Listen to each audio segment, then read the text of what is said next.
제가 소개할 사연은요, 양슬기 씨께서 보내주신 이야기인데요. 3년 전 남자친구와 이별을 하셨대요. 아이고. 그런데 마음 아프지. 이 이별 후에 만나는 사람마다 야, 너네 그렇게 좋아 죽더니 왜 헤어졌냐 하면서 헤어진 이유를 되게 궁금해했다는데 거기에 뭐가 있구나. 그때마다 정말 입이 떨어지지 않아서 말할 수 없었던 기막힌 이별의 사연을 보내주셨다고 합니다. 뭐가 말 못할 이유가 있나 보다. 그럼 지금부터 제가 슬기 씨의 이야기를 소개해드리겠습니다. 지금으로부터 3년 전 슬기 씨가 대학교 4학년이었을 때의 일입니다. 당시 슬기 씨는 이 남자친구인 태훈 씨와 2년차 커플이었다고 하는데요. 오빠 나 배고파. 배고파? 아 내가 자기 그럴 줄 알고 빵 사왔는데. 뭐야? 카스테라도 있고 꽈배기도 있고. 아 맛있겠다. 보통 연애 2년차 정도 되면 권태기가 한 번쯤은 정말 살짝 올 수 있죠. 한 번쯤은 올 법도 한데 이 두 사람은 날이 갈수록 사이가 좋았다고 해요. 두 사람의 이런 알콩달콩한 연애에 정말 기뻐하던 사람이 있었는데요. 오씨. 바로 두 사람을 엮어준 슬기 씨의 동아리 후배 정우 씨였습니다. 결혼하면 정장 한 번 해줘야지. 아 뭐 정장으로 되겠어? 나 더 좋은 거 해주려고 그랬는데. 그런데 어느 날부턴가 이 세 사람 사이에 묘한 기류가 흐르기 시작했다는데요.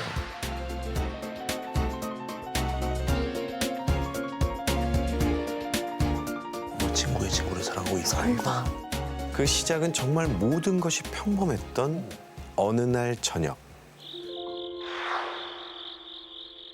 슬기 씨 커플이 데이트를 하기로 한 장소에 태훈 씨가 오지도 않고 연락도 닿지 않는 거예요. 슬기 씨는 걱정되는 마음에 태훈 씨 자취방을 찾아갔는데요. 이 집안이 온통 캄캄하고 조용했대요. 대체 어디 간 거야?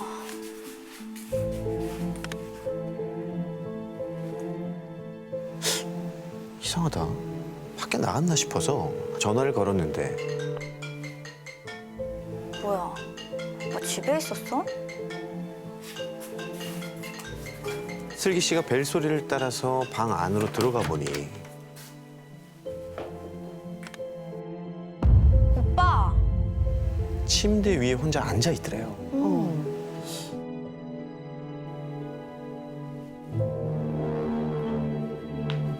오빠? 어디 아파? 좀 이상했던 건 야. 너 지금 몇 시인 줄 아냐?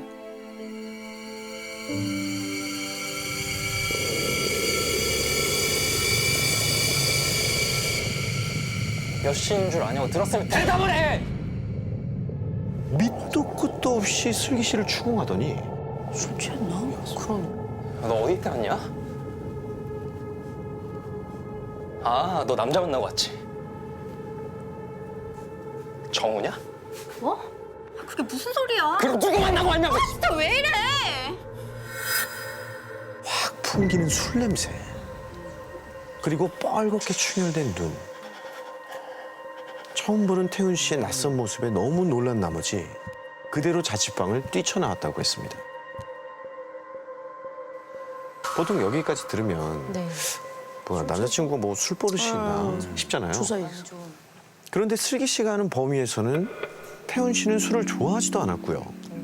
술이 센 편이라 잘 취하지도 않고 술 버릇도 깔끔했다고 합니다. 괴로운 일이 있나? 왜 그러지? 그리고 몇 시간 뒤 태훈 씨가 먼저 전화를 걸어왔는데요. 여보세요? 야, 슬기야. 아, 내가 진짜 미안해. 와, 내가 깜빡 잠이 들어가지고. 아, 많이 기다렸지. 지금 어디야? 내가 갈게. 오빠. 지금 제정신이야? 아까 무슨 일 있었는지 기억 안 나? 어? 뭐가? 태훈 씨는 슬기 씨와 자취방에서 만난 걸 전혀 기억을 못하고 있더래요. 뭐야? 그래서 슬기 씨가 다 얘기를 한 거죠. 아니 어떻게 나랑 정우 사이를 의심해? 그리고 술은 대체 얼마나 마신 건데? 근데 기억이 안 난다. 기억이 도통 나질 않는다. 그리고 술 먹은 적도 없다. 라면서 어쩔 줄 몰라 하더래요. 이러나 저러나 슬기 씨 입장에선 정말 화가 많이 나서 태훈 씨가 며칠에 걸쳐서 슬기 씨에게 사과했다고 합니다. 그 일이 있고 얼마 후 태훈 씨 집에서 함께 자고 있던 슬기 씨가 이 서늘한 한기를 느껴 잠에서 깼는데 오빠. 왜 그러고 있어? 옆에 누워 있어야 할 태훈 씨가 자리에 우두커니 앉아 있는 거예요. 고개를 이렇게 꺾은 채 뒤돌아 앉아 있었대요.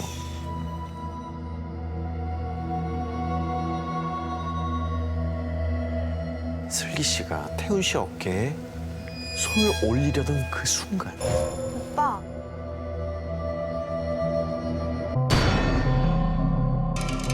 다른 손이 혹에 좀 올라왔대요.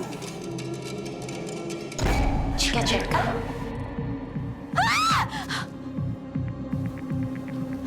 그리고는 태훈 씨의 목덜미와 머리채를 덥석 잡더니 입이 찢어지게 웃으면서 목을 부러뜨릴 듯이 힘을 주더라는 거야.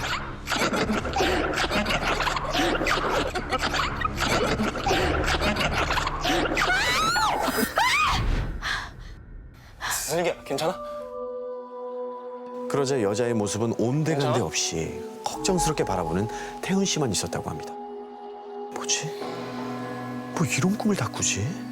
슬기 씨는 자기가 지난번 태훈 씨 일로 화가 많이 나서 그런 악몽을 꿨나 보다 생각을 했대요. 그래서 아침에 일어난 태훈 씨에게도 얘기를 해줬는데 태훈 씨 말이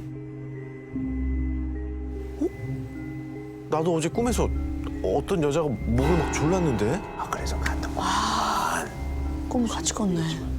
무서운 꿈이었지만 신기하잖아요. 이 신기한 마음에 두 사람은 각자 꾼 꿈 이야기를 정우 씨에게도 들려줬답니다. 그런데 그 얘기를 들은 정우 씨가 신기해하기는커녕 인상을 잔뜩 찌푸리는 거예요. 그러더니 아, 이상하네. 어? 나 똑같은 꿈 꿨는데. 정우 씨 말이 자기도 꿈에 어떤 여자가 나타나서는 자꾸 자기 목을 조른다는 거예요. 뭐야? 어떻게 셋이서? 셋이 같은 꿈을 꿨는데 이 딱 하나 다른 점이 있다면 슬기 씨만 그 여자가 말을 걸었다는 거예요. 그러자 갑자기 나 가볼게. 어? 정우 씨는 잠수를 탄 듯이 연락이 닿지 않았다고 해요. 이거 전화 안 받는 거야. 그런데 그날 이후부터 이 슬기 씨와 태훈 씨의 사이도 점점 더 나빠졌다고 합니다.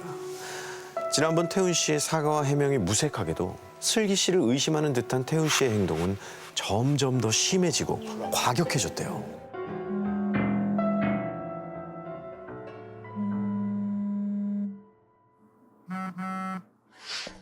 매일 수십 통씩 위치를 확인하는 전화를 걸어댔고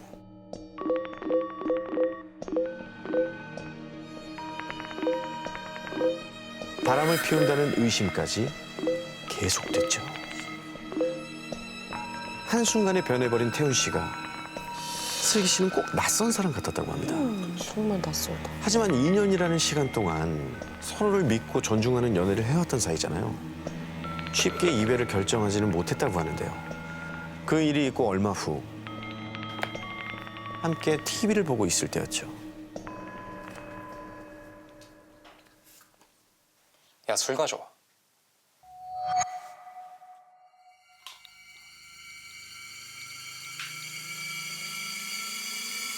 안 들려? 술 가져오라고! 난 놈이라도 생겨서 이제 내 말은 말 같지도 않나 보다. 참 집구석 잘 돌아가네. 우리 초점처럼. 의초증 남편처럼 얘기하네. 무슨 말이야 그게? 아 진짜 저번부터 왜 이러는 건데? 어떤 놈이냐? 그만 좀 해. 그러니까 누구냐고. 말하고!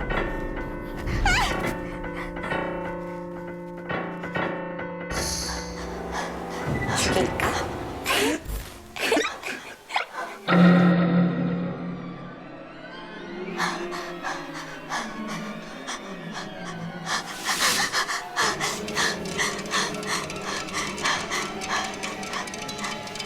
죽여줄까? 여자는 슬기 씨를 보고 씩 웃더니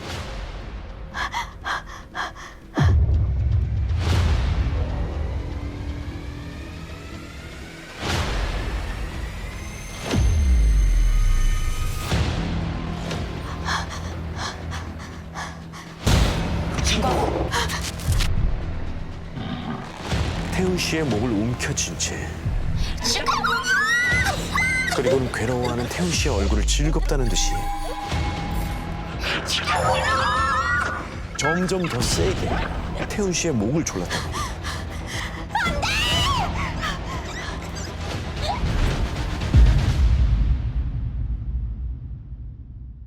다시 눈을 떴을 땐 이미 아침이었고요. 슬기 씨와 태훈 씨는 거실 바닥에 쓰러진 채 잠들어 있었다고 합니다. 슬기 씨는 전날 자신이 본 일을 모두 이야기했대요. 그런데 이 얘기를 듣고 한참 고민을 하던 태훈 씨가 아, 이 사람도 뭘 알고 있구나. 뜻밖의 일을 털어놨다고 합니다. 이 일이 있기 얼마 전 태훈 씨와 정우 씨가 정우 씨 본가가 있는 시골로 놀러 간 적이 있었대요. 그때 담력 체험할 겸 동네 폐가에서 술을 마셨다는 겁니다. 동네 폐가에서 술을 마셨다는 겁니다. 그러다 취기가 올라와 그 폐가 안에서 깜빡 잠이 들었다는데 그때 태훈 씨가 꿈을 꿨대요.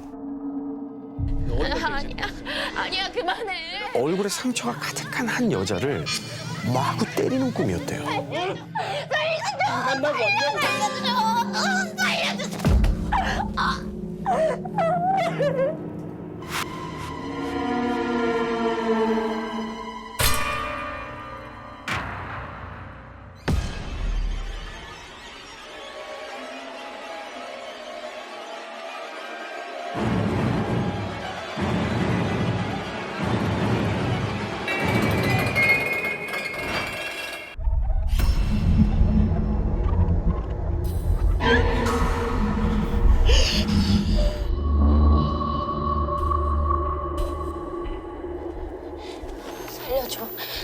살려줘.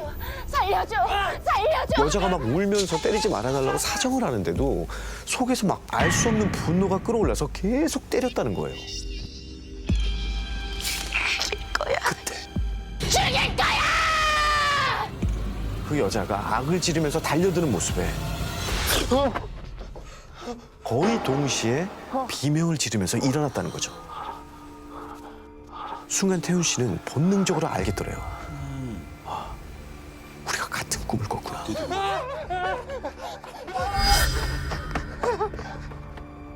그 얘기를 들은 슬기 씨는 그때부터 뭔가 잘못됐구나 생각이 들었대요. 그래서 연락이 뜸한 정우 씨에게 전화를 걸었는데요. 슬기 씨가 듣게 된 건 정우 씨의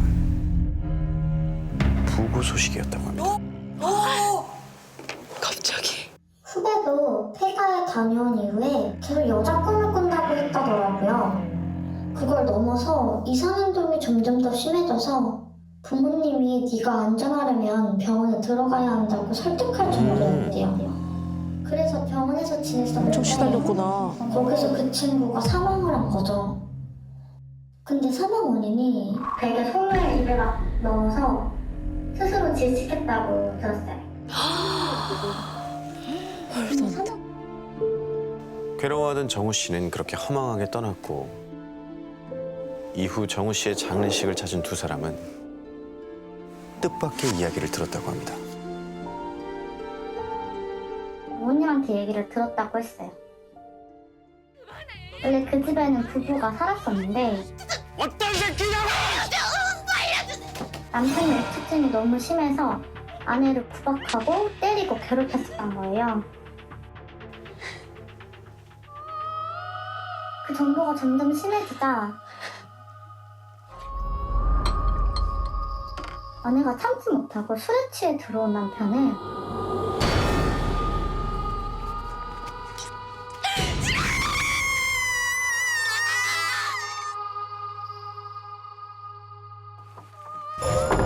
못 졸라 죽이고 본인도 목을 매달고 죽었던 거죠. 그 장소가 바로 그 두 사람이 술을 마셨던 폐가였어요. 폐가에 다녀온 이후 태훈 씨와 정우 씨의 꿈에 나타났던 상처투성이의 여자. 죽여줄까? 그리고 슬기 씨의 꿈에 나타나서 죽여줄까를 외치던 태훈 씨의 목을 조르던 여자.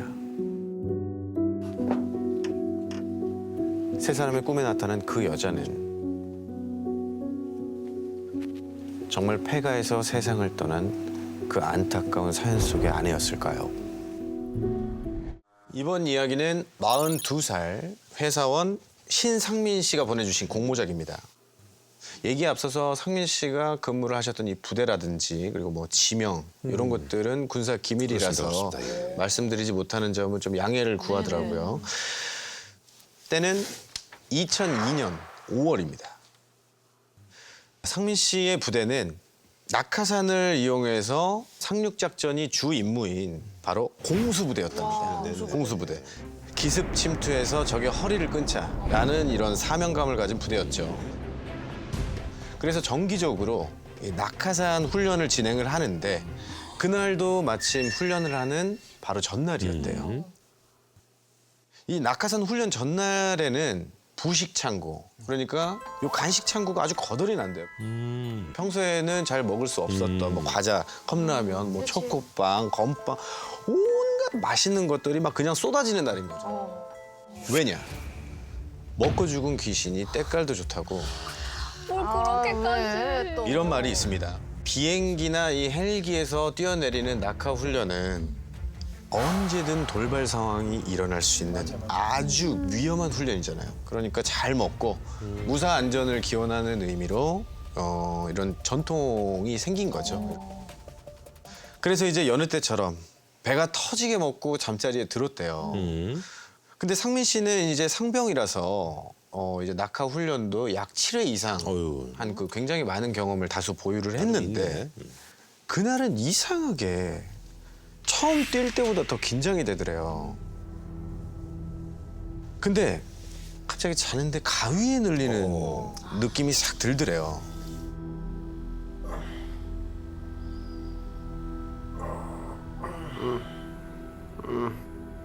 가위를 풀려고 이 발가락을 움직여 봤는데 발가락이 꼼짝도 안 하는 거예요. 그래서 슬며시 눈을 떴는데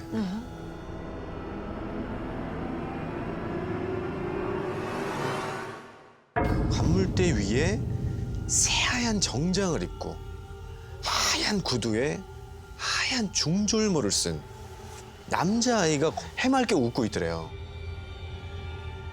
그래서 상민 씨는 정말로 아이가 들어온 줄 알고 야, 너 누구야? 꼬마야, 너 여기 들어오면 안 돼. 어? 너 내가 보여? 내가 보이는 거야? 너 나 보여? 내가 보이는 거야? 라고 물어보더래요. 아니 어떻게 들어왔냐니까. 여기 부대면 들어오면 안 돼. 너 어떻게 왔어? 내일이면 알게 될 거야.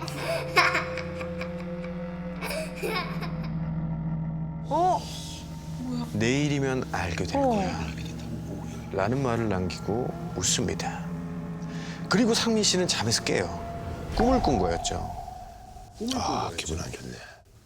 이 시계를 보니까 새벽 1시 정도였는데 상민 씨는 대체 이게 어떻게 된 건지 무슨 꿈을 꾼 건지 이제 뒤숭숭한 기분이 들어서 담배를 하나 피려고 밖으로 나갑니다.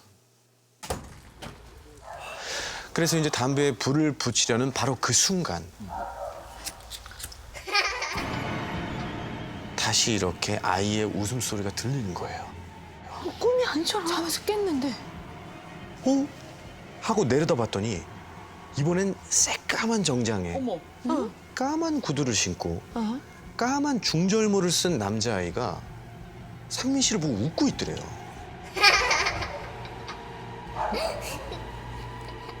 상민 씨는 너무 놀라가지고 손에 들고 있던 담배를 떨어뜨리면서 너 여기 어떻게 들어왔어? 이렇게 물었더니 내리면 이게 내 거야. 그 순간 빠라바라밤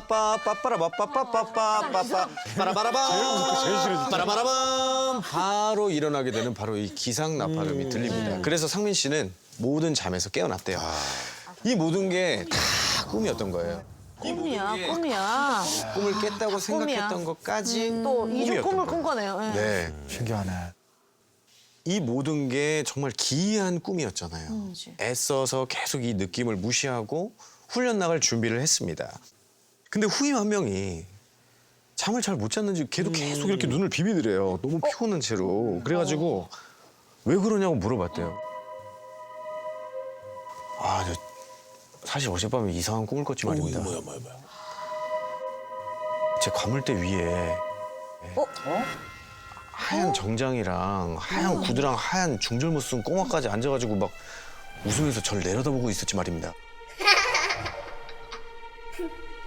똑같은 꿈 내가 꿨어. 똑같네 진짜. 상민 씨가 너무 놀라가지고 야 하얀 정장 입은 꼬마라고? 너 혹시 까만 정장 입은 애도 봤냐? 물어보니까 어떻게 아셨습니까? 상민 씨는 여기에 너무 놀라서 그날 아침밥이 막 코로 들어가는지 입으로 들어가는지도 모르겠더래요. 왜 하필 이 꿈이 낙하산 훈련이 있는 바로 그날 이런 이상한 꿈을 꿨는지 온갖 생각을 하면서 또 연병장에 다들 이제 집합을 했대요. 곧이어서 이제 낙하산과 소대원들을 싣고 갈 군용 트럭이 왔고 지시에 따라서 한 군용 트럭에는 낙하산을 실었고 그리고 또 한 트럭은 소대원들이 탈 트럭이겠죠. 출발하기 전에 소대원들이 이제 싹 모여서 웅성웅성 거리고 있는데 살짝 이렇게 들었대요. 뭐? 하얀색 정장? 뭐? 검은 정장? 이 얘기들이 웅성웅성 거리는 거야. 웅성웅성. 너도 봤다고? 너도 봤다고? 야, 무슨 소리야? 너도 봐? 너도? 계속 이러고. 야, 나도 봤어. 그래, 어리네. 뭐야 이거? 난리가 난 거예요. 알고 보니까 같은 침상에서 자는 9명 소대원 모두가 9명이? 전우네 전. 똑같은 꿈을 꾼 거예요. 어떻게 그럴 수가 있지? 이러면은 이제 얘기가 달라지죠. 얘기죠. 그냥 무시할 수가 없는 꿈이 되는 거죠. 그래서 상민 씨는 부대 간부인 행보관님을 찾아갑니다.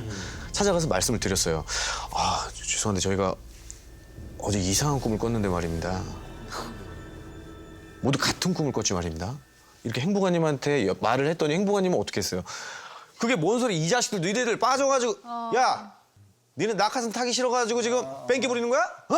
안 결국에는 먹히는 거야. 행보관님은 야, 니네 비행장까지 뛰어갈래? 아니면은 그냥 갈래? 어? 야, 잔말 말고 30분 안에 모든 트럭에 탑승한다. 실시! 그렇지. 얄짤 없지 거기는. 그래서 이제 울며 겨자 먹기로 따라오죠. 예. 찝찝한 마음을 아는 채 트럭을 탔습니다.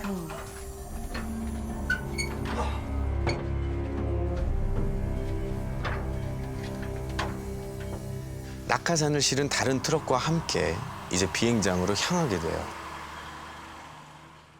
모두 같은 꿈을 꾼 9명의 소대원이 같이 탔으니 이 트럭 안이 얼마나 불안불안했겠어요. 그 후임 같은 경우에는 막 다리 막 달달 떨고 막 손톱도 막 계속 물어뜯으면서 얼마나 무섭겠어요. 그래서 선임병한테 세상에 별일 아니겠지만 뭐 별일 있겠어. 괜찮을 거야. 상민 씨도 혹시 뭐가 잘못되는 건 아니겠지? 이런 온갖 무서운 생각이 다 들고 낭떠러지를 끼고 덜컹덜컹 올라가는 이 좁은 산길이 그 당시 느낌으로는 꼭 죽으러 가는 것 같았대요. 그럴 수 있어. 정말 너무 무서웠대요. 그렇게 한 5km 정도 이동을 했을 때 갑자기 상민 씨가 탄 트럭과 낙하산을 실은 이 트럭이 멈추더래요. 오.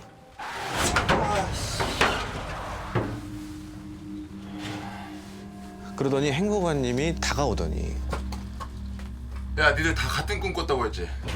맞습니다. 아이씨. 일단 알았으니까 내려. 다 트럭 바꿔 탄다. 실시. 오케이.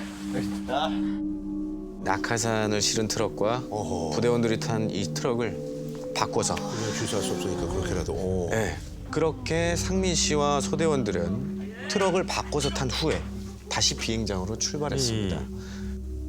그런데 그때 점점 먹구름이 이렇게 밀려오더니 비가 내리기 시작하는 거예요.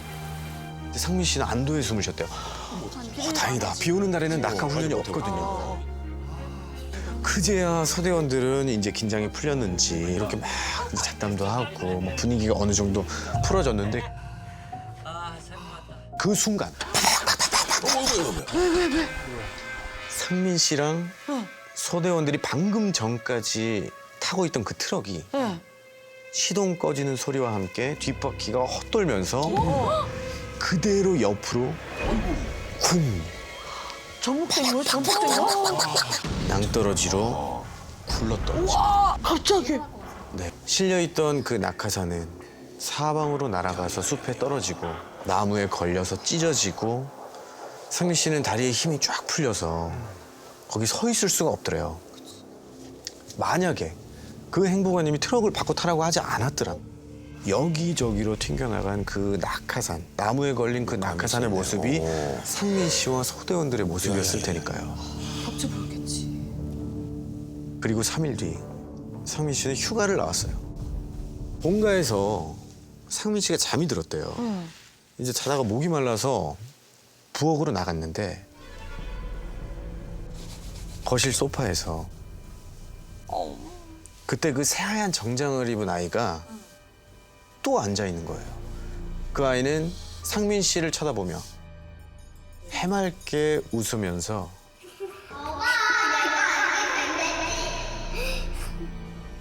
이렇게 말했답니다. 결과를 얘기해주고 이제는 사라졌고. 네. 이 이야기는 부산에 살고 계신 34살 치기공사 정성진 씨 실명이고요. 보내주신 사연이에요. 지금으로부터 4년 전인 2017년 성진 씨에게는 사귄 지 2년 정도 된 여자친구가 있었거든요. 여자분은 이름을 밝히지 말아달라고 했대요. 가명 민주 씨로 민주. 하겠습니다. 여자친구인 민주 씨가 대학 졸업과 함께 취직을 하게 된 거예요. 아, 잘 됐네. 그래서 이 회사 근처에 있는 원룸을 얻어서 이사를 하게 됐어요. 그날은 이제 이 성진 씨가 처음으로 그 집에 초대를 받아서 가는 날이었죠. 403호 4층에 있는 원룸이었어요. 엘리베이터 문이 열리고 딱 보니까 성진 씨가 이상한 광경을 보게 된 거예요. 이사 들어온 우리 민주 씨 현관문 바로 옆에 이불, 뭐 전기 담요, 여자 화장품, 고가의 명품 가방들이 짐을 다 뺀 것처럼 이렇게 쌓여져 있는 거예요. 아, 그 전집 집인가? 그래서 이상하잖아요. 지금 이사 들어온 지 일주일 정도 지났는데 짐 정리를 아직 안 한 건가? 일주일만 됐는데. 그래서 민주 씨한테 물어봤대요. 이거 뭐야, 민주 너 거야? 이거 내가 갖다 버릴까? 그랬더니 민주 씨가 아니야. 전에 살던 사람이 급하게 짐을 빼놓고 간 거야. 왜 안 가져갔지? 그리고 이상한 게 나 이사 들어온 날 이 집 안에도 짐 정리가 제대로 안 되어 있었대요. 뭐가 남아있었나 봐. 마치 몸만 쏙 빠져나간 것처럼 완도주를 했나. 그렇게 돼 있었다는 거예요. 성진 씨는 뭔가 조금 찜찜하긴 했지만 급한 일이 있어서 이사 나갔겠거니 생각을 한 거예요. 그리고 그날 밤 둘이 잠이 들었어요. 근데 뭐야? 여자친구 민주 씨의 소리에 성진 씨가 잠에서 깨어나요. 그 옆을 보니까 민주 씨는 눈을 이렇게 허옇게 까 뒤집은 채로 몸을 막 이렇게 떨고 있는 거예요. 성진 씨는 놀래서 민주야 왜 그래? 일어나봐 민주야. 그제서야 민주 씨는 눈을 확 뜨고 잠에서 깨어난 거죠. 나 여기 원룸에 이사 온 후로 자꾸 가위에 눌려. 아, 뭐야 너 지금 이거 너무 무리해서 그런가 봐. 귀가 허해졌나? 아니야 괜찮아지겠지 뭐. 지나갈 거야. 하지만 민주 씨의 예상은 빗나갑니다. 이 가위는 날이 지날수록 점점 더 세졌어요. 아 이거 위험한데. 자다가 괴로워하면서 깨는 거는 다반사고요. 민주 씨 얘기에 의하면 민주 씨 꿈에 항상 같은 여자가 나와서 벽에 붙어서는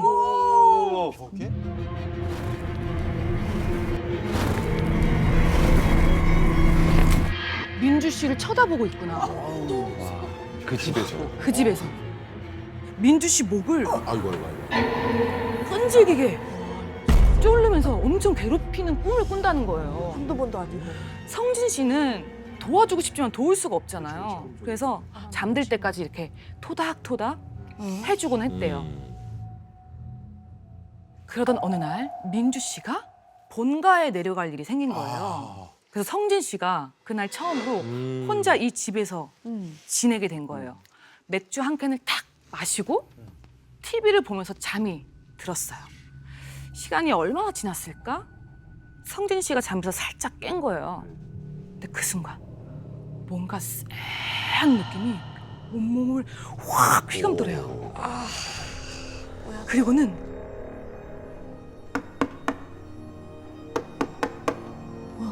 뭔가 두드리는 소리가 들리더래요. 문을요? 그래서 뭐지? 어디서 들리는 거지? 하고 보니까 창문에서 이 소리가 나는 거예요. 4층인데 4층에서 창문이? 뭐가 바람에 날라왔나? 생각을 하기에는 이 소리가 계속 똑같은 박자로 뭐야? 이렇게 들리는 거예요. 인위적인데 치는 소리 누가 칠 수밖에 없는. 그러니까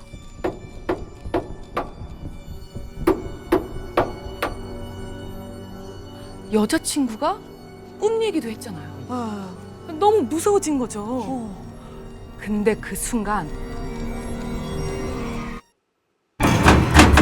이 창문 앞을 휙 지나가는 거예요. 근데 비닐봉지나 새라고 하기에는 그림자가 너무 큰 거예요. 그래서 성진 씨가 이거 확인을 해봐야겠다. 일어나려는데 누군가 성진 씨 발목을 확 잡은 것처럼 아이고. 몸이 안 움직이는 거예요. 가위. 아, 나 지금 가위 눌렸구나 가위다. 생각이 든 거죠. 근데 이 가위가 얼마나 세게 눌렸는지 다음 날 민주 씨가 올 때까지 풀리지가 않았대요. 어이 뭐야? 민주 씨가 깨워줘서 그제야 가위가 풀린 거예요. 어머. 민주 씨도 그렇고 성진 씨도 그렇고 이 집에서 이상한 일이 자꾸 일어나니까 이 집이 문제인가? 생각을 한 거죠.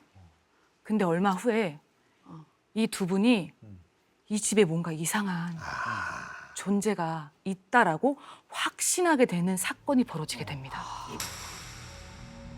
그날도 이 두 분이 그 집에서 잠이 든 거예요.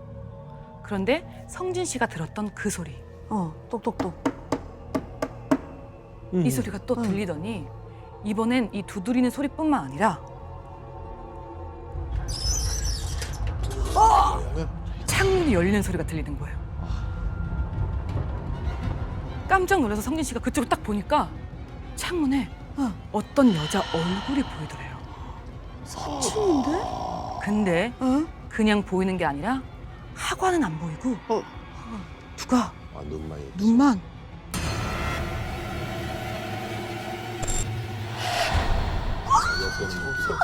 너무 무섭잖아. 이렇게 근데 마치 눈이 이 방 안을 몰래 보고 있는 것처럼. 찾는구나. 성진 씨는 이제 몸이 굳어가지고 그 여자랑 눈이 마주치고 있을 수밖에 없는 거예요. 그랬더니 이 여자가 점점 하관이 보이기 시작하는 거예요. 올라오구나. 무서워. 웃는 거야. 그리고는 너무 싫어. 거미처럼 이 창틀을 더듬으면서 기어 들어오더래요. 무서운데. 근데 문제는 이 여자가 이렇게 벽에 붙어서 눈만 떼굴떼굴 굴리더니 성진 씨 옆에 자고 있었던 민주 씨를 발견했잖아요. 그 민주 씨한테 아유 갑박사님. 아유, 또 약한 모습 보이신다. 이렇게 기어서 민주야 일어나봐. 민주 씨 배 위에 올라앉더니 두 손으로 막 목을 조르기 시작하는 거예요. 민주야 일어나봐. 성진 씨가 그걸 보고 와, 너무 무서운데 나오라고 막 끌어냈대요. 그랬더니 이 여자가 성진 씨를 무표정으로 보면서 눈이 마주친 거예요. 그 순간 성진 씨가 하면서 잠에서 깨어나게 돼요. 꿈이야 꿈이야. 꿈이었던 거죠. 다행이네. 근데 이상했던 게 뭐냐면 성진 씨가 확 하고 일어났잖아요. 이 여자친구 민주 씨도 동시에 뭐야? 하면서 일어난 거야. 동시에? 그래서 민주 씨가 성진 씨를 붙잡고 엉엉 우는 거예요. 오빠 고마워. 나 살려줘서 고마워. 꿈이 아니네. 꿈이 아니야 이거는. 민주 씨가 꿈속에서 목이 졸렸대요. 근데 성진 씨가 자기를 구해준 거예요. 둘이 똑같은 꿈을 꾼 거야. 어떻게 그럴 수가 있지? 나 이 집에서 못 있겠다. 여기 이제 내놓자. 부동산에 내놓자. 나도 이제 여기서 못 있겠다. 내놓을게 하고 부동산에 집을 내놓은 거죠. 근데 빨리 안 빠지는 거예요. 소문이 다 났나? 그래서 한동안은 이 집에서 더 머물 수밖에 없었던 거죠. 그치 뭐 바로 빠지나. 어쩔 수 없이 이 집에서 지내던 어느 날 이제 성진 씨랑 민주 씨가 주말 데이트 약속을 잡은 거예요. 근데 민주 씨가 연락이 안 돼.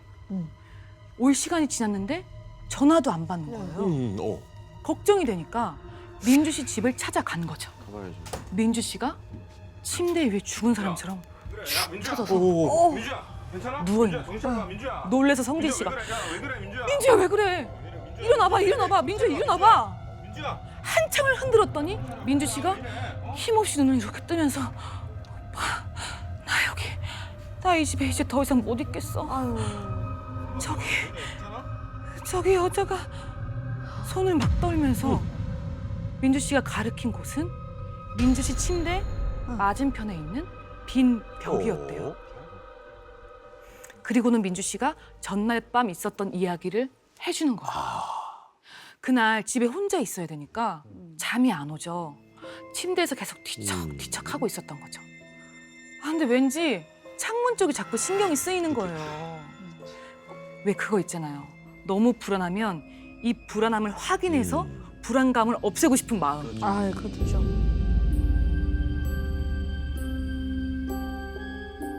민지 씨가 벌떡 일어나서 아무것도 없네 하고 침대로 딱 가려고 하는 그 순간 건너편 건물에 뭐가 얼핏 보이는 거예요. 저게 뭐지? 하고 자세히 봤더니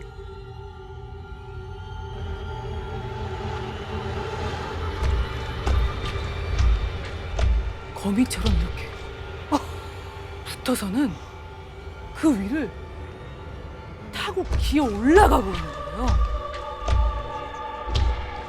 근데 그 순간 움직이던 그 여자가 딱 멈춰서서는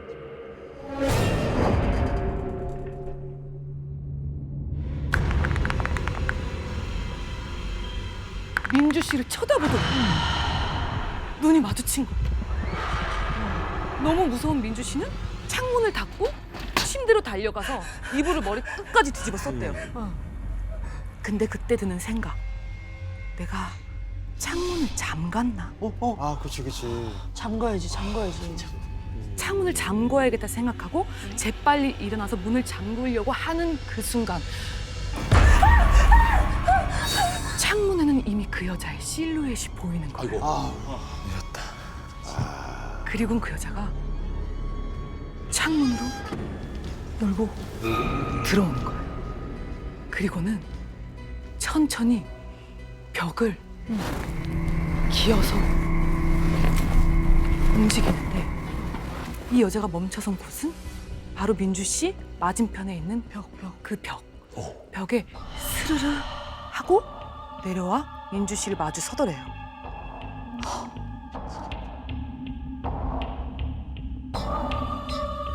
근데 그때 이 여자한테서 뭔가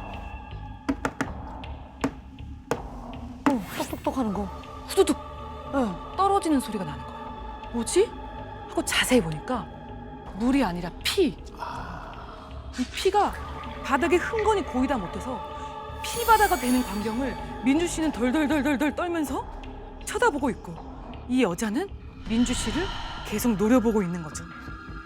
근데 그 순간 이 여자가 서 있는 뒷벽면에 믿을 수 없는 일이 벌어지기 시작해요. 벽면? 이 벽에 빨간 글씨가 쓰여지기 시작하는 거예요. 그 글씨는 죽어. 민주 씨는 그걸 보고 기절한 거예요. 이 얘기를 들은 이 두 사람은 그대로 짐을 대충 챙겨서 나와버린 거죠. 나가야지. 나가야지. 근데 소름이 돋았던 게 그 여자가 서 있었던 그 벽면 있죠. 응. 그쪽이 빗물이 샌 것처럼 벽지가 축축하게 울어 있었던 거예요.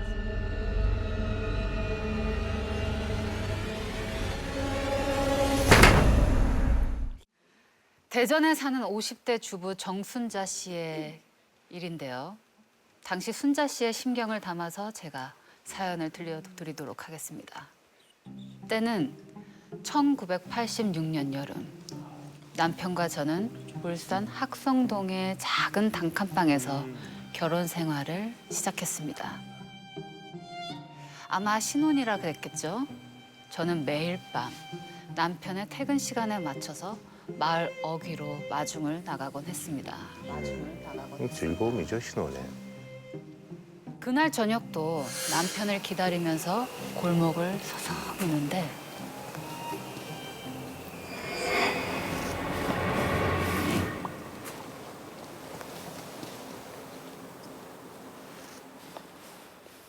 나랑 같이 가자. 웬 젊은 남자가 제 손목을 낚아채더니 저를 어디론가 막 끌고 가는 겁니다. 위험하다, 위험하다. 제발 살려주세요. 울고 불고 난리를 쳤는데 그 남자는 눈 하나 깜짝도 하지 않더니 저를 어디론가 막 끌고 갔습니다. 남자가 절 끌고 간 곳은 바로 낯선 산속이었죠. 어이, 뭐야, 이 납치인데, 이거? 정신없이 이리저리 끌려가다가 갑자기 전 그대로 바닥에 나동그라졌어요. 미친 듯이 절 끌고 온 남자가 사라진 거예요. 홀린 건가? 아, 이게 저 일반적인 납치가 아니네. 여기가 어디지? 근데 제 앞에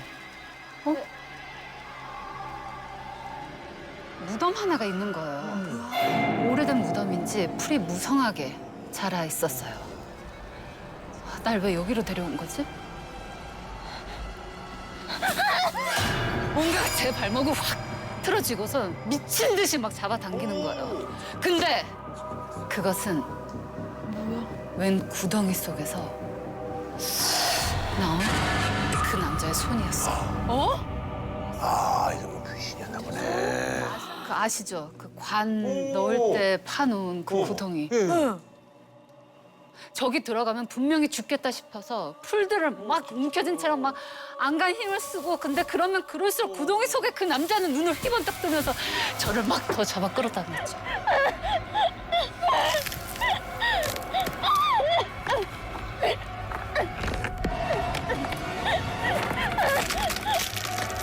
여보 있나 봐라. 여보. 아, 꿈이구나. 절 잡아당기던 남자임이 어찌나 생생하던지 손목이고 발목이고 여전히 얼얼했지만 그래 꿈이니까 하고 그렇게 저는 지나갔습니다. 하지만 그게 시작이었던 거죠. 매일 밤 꿈속에 그 남자가 저를 찾아왔던 거예요. 어머. 남편과 나란히 누워서 자고 있는데 그 남자가 저와 남편 사이에 쓱 눕더니 허리를 쓱 감싸는 거예요. 또 어느 날은 정말 무서운 얼굴로 막 제목을 조르기도 하고 그러면서 그 남자가 늘 했던 말. 했던 말. 했던 말. 나랑 같이 가자. 같이 가자. 씨, 어딜 가? 어딜 가?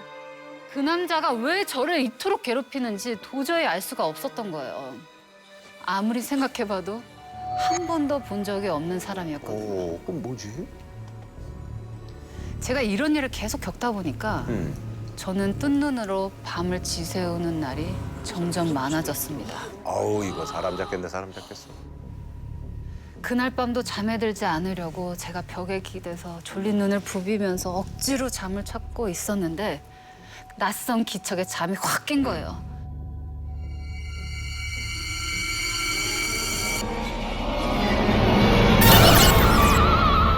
그 남자였습니다. 그런데 이번엔 제 손목을 확 낚아채더니 손가락에서 뭔가를 막 빼내려고 막 그러는 거예요. 뭘 빼는 그건 바로 결혼하면서 예물로 받은 제 가락지였어요. 뭐야 이거 도둑이야 좀도둑이야 뭐야. 남자는 우악스럽게 가락지를 잡아당겼고 저는 뺏기지 않으려고 막 그 남자의 손을 막 핥히고 미친 듯이 막. 하지만 남자를 막기에는 제 힘이 역부족이었고 결국 제 가락지는 손가락에서 빠졌습니다. 어머. 그 가락지가 바닥에 뒹구는 순간 저는 그때 잠에서 깬 거죠. 정신을 차리자마자 내 손에 가락지가 있는지 그거부터 확인했어요. 다행히 가락지는 제 손에 잘 끼워져 있었습니다. 그런데 뭔가 느낌이 이상해요. 그래서 혹시나 해서 이불을 확 들쳤더니 이불 속이 온통 피가 나 있는 거예요. 뭐야 이분이? 어? 실제로? 뭐야? 왜? 저는 하늘이 무너지는 것 같았습니다. 사실 그때 첫 아이를 가진 상태였거든요. 임신 11주차. 그런데 그 아이를 잃고 만 거예요. 혹시 그 남자가 나 대신에 내 아이를 데려간 게 아닐까? 정말 유산까지 하고 나니까 제 몸은 점점 더 심하게 말라져 갔죠. 보시다 못한 우리 시어머니께서 무당 한 분을 데리고 왔어요. 정말 유명한 무당이었습니다. 그런데 김보살이 들어서자마자 갑자기 눈빛이 싹 변하더라고요. 이게 뭐고?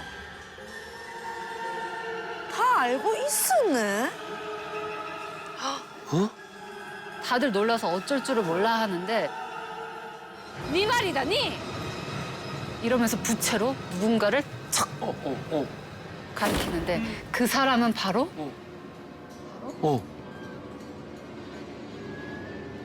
저의 시어머니였던 거예요. 뭐야? 그러자 갑자기 시어머니 얼굴이 그냥 새하얗게 질리는데 김보살이 이러는 겁니다. 아이고 무슨 한이 이리도 많아가 산 사람을 괴롭히노. 근데 니는 다 안다, 아이가. 가가 누군지. 시어머니는 입술만 그냥 바르르르르 떨고 있었어요. 그러자 저희 남편이 한숨을 쉬더니 입을 열었습니다. 남편도 알아. 남편도 안다.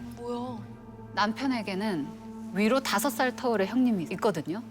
그런데 원래는 그 아래에 작은 형님이 있었다는 거예요. 아, 중간에? 네. 그 형님은 엄청나게 똘똘하고 공부 욕심도 많았다고 해요. 그런데 시어머니가 작은 형님의 책들을 싹 다 모아서 다 불질러 버렸다는 거예요. 왜요? 이유가 뭔 짓이야? 우리 형편에 장난만 학교 가면 됐지. 왜 둘째까지 날리고? 그만 가서 일이나 해라. 옛날에 그랬어. 그래서 속상한 마음에 집을 결국 나갔습니다. 그렇게 집을 나간 작은 형님은 결국 강물에서 시신으로 발견되었다는 그런 이야기였습니다. 아이고 이를.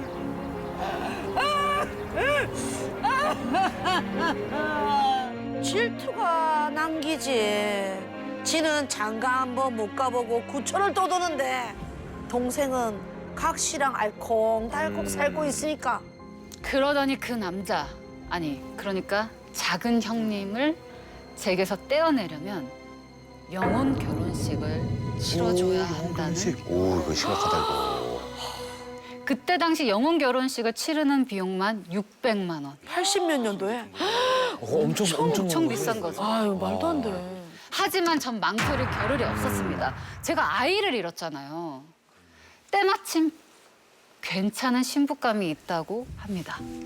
16 나이에 똑같이 강물에 몸을 던져 목숨을 끊은 처자인데 나이가 비슷하네. 16 처자, 17 총각, 나이가 그러네. 상황도 맞았죠. 비슷하고. 그렇게 일사천리로 영혼 결혼식을 진행하게 됩니다. 그리고 향한 곳은 경주시에 작은 형님이 목숨을 끊었다던 바로 그 강이었죠.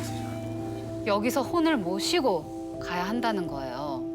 그래서 보살님께서 이파리가 달린 기다란 대나무 막대기에 하얀색 무명천을 막 무는 거예요.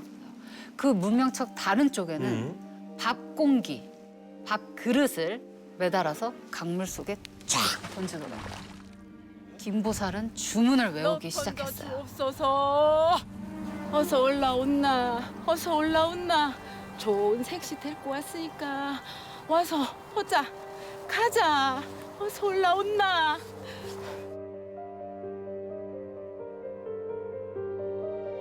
그런데 갑자기 대나무 막대기가 팽팽해지면서 당겨지지를 않는 거예요.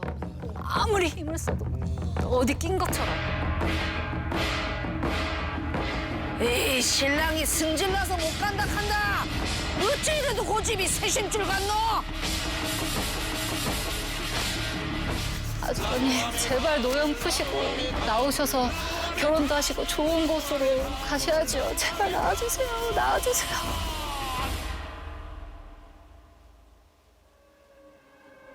그러기를 한참 어느 순간 무명천이 쑥 당겨져 나오는 거예요. 신기하다.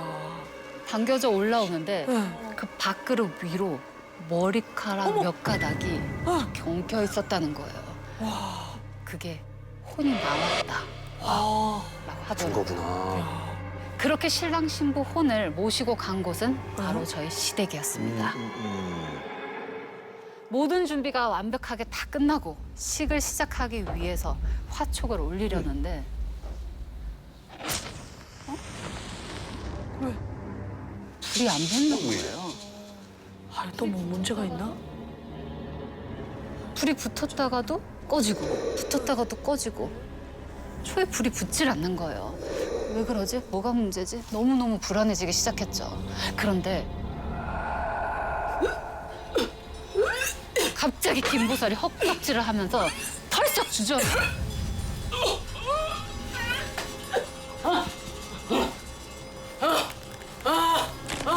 어디 갔어? 어디 갔어?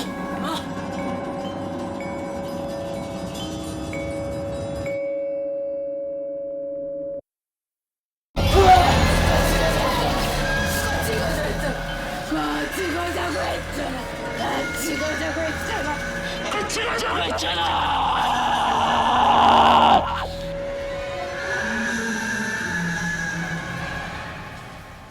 눈을 떠보니 방 안에 저 혼자 누워 있었죠. 그새 하루가 지난 그 다음날 아침이 되었던 거예요. 근데 어디선가 쓱 김보살이 나타나더니 제 손을 잡고 어디론가 데리고 가는 거예요. 따라가 봤더니 그곳은 바로 신방이었던 거예요. 왜 데리고 왔어? 방 한가운데에 비단 이불이 이렇게 덮어져 있었어요. 그런데 김보살의 그 이불을 쓱 들춰보니까 신랑 신부 인형이 살짝 포개진 채로 이불을 덮고 누워 있었던 거죠. 치러졌구나. 이제부턴 괜찮을 거니까 걱정 말거라. 아이고. 그렇게 무사히 연분을 맺었다는 거예요. 자, 순자 씨의 이야기 어떻게 들으셨어요? 저는 그 영웅 결혼식 그 후 순자 씨는 과연 어떻게 됐을지 너무 궁금하거든요. 저희가 또 직접 목소리로 한번 들어보겠습니다. 마무리를 다 해놓고 나니까 그 다음 한 3, 4일 있다가 꿈을 꿨어. 갔던데 저희 아주버님하고 형님하고 저희가 색동저고리 해 입힌 거 있잖아. 그 모습으로 온 거예요. 그러면서 나랑 남편이랑 손을 꽉 잡으면서 둘이 이렇게 잡고 자라고. 그러면서 자고 이렇게 했는데 그 꿈을 남편도 꿨다는 거야. 저만 꾼 게 아니라. 어이구 영화네. 어느 날인가 깍깍거리면서 그런 거 병원에 갔어. 그랬더만 아이고 임신이에요? 3개월 됐어요? 그래. 근데 배가요? 그랬더만 아이고 임신이에요. 축하드려요. 그래. 귀하게 얻은 우리 아들. 진짜 저희 아주버님이 저한테 점지해 준 것 같아. 이런 보석 같은 아들은. 그래도 화가 풀리셨네.